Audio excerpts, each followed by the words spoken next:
Mardi matin, deuxième jour de canicule, il fait déjà très chaud à 9 h et nous sommes devant l'école maternelle Molière. Nous sommes là pour vous parler d'adaptation de la ville de Toulouse aux grandes chaleurs. En effet, en 2050, on prévoit 90 jours de canicule dans notre ville, ce qui représente donc réussir à vivre 3 mois dans des conditions comme ces 2 derniers jours. Sur le sujet de l'adaptation aux grandes chaleurs, Toulouse a pris beaucoup de retard. Il faut un changement de cap. Certes, il y a eu des petits pas timides comme la végétalisation, mais encore trop peu, pas du tout au niveau de l'ambition nécessaire pour faire de notre ville une ville qui continue à prendre soin de ses habitants et qui prépare l'avenir.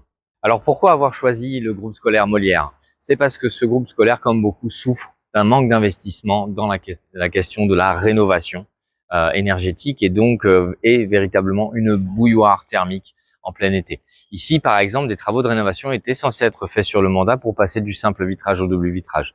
Les parents et les enfants viennent d'apprendre que ça ne se fera pas et que les travaux seront repoussés en 2027, voire même 2028. Ceci est symptomatique d'un manque d'investissement de la ville de Toulouse dans le bâti. Aujourd'hui, il va falloir transformer notre patrimoine municipal en véritable refuge climatique. La majorité dit que le plus gros budget de la ville, c'est celui des écoles. C'est vrai en ce qui concerne la construction des nouveaux groupes scolaires qui sont nécessaires, mais combien est donné annuellement à la rénovation des 220 écoles existantes aujourd'hui de la ville? Nous ne le savons pas. En effet, sur la question de l'investissement, la mairie reste opaque.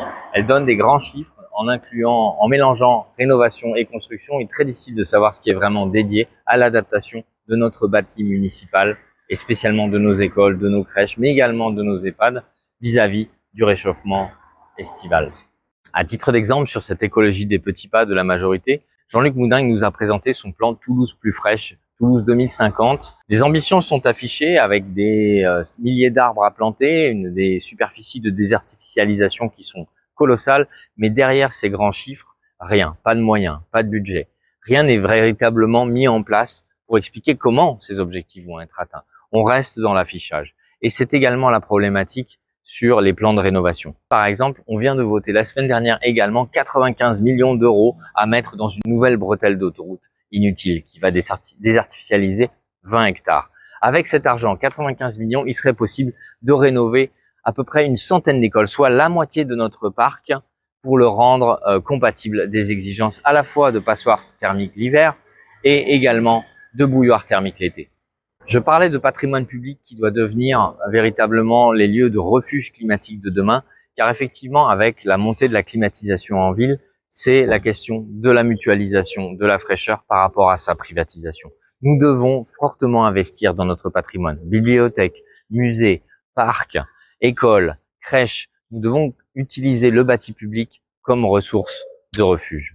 Et que faire dès maintenant? Nous avons des solutions que nous pouvons mettre en place immédiatement. Gratuité des transports en commun, gratuité des musées, gratuité des piscines. Et au-delà de la question de la gratuité pour accueillir les personnes en souffrance, il y a aussi la question de l'élargissement des horaires. Élargir les horaires d'accueil des piscines, élargir les horaires des accueils des bibliothèques. À l'heure où justement Jean-Luc Moudingue, par restriction budgétaire sur la culture, vient en enfermer.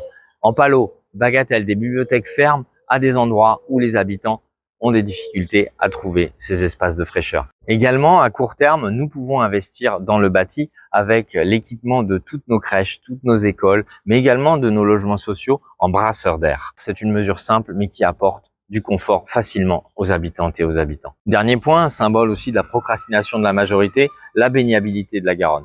Cela fait des années que l'on sait que nous pourrions nous baigner dans la Garonne moyennant des contrôles sur la qualité de son eau. Mais rien n'est fait. On nous promet des études depuis des années et toujours rien.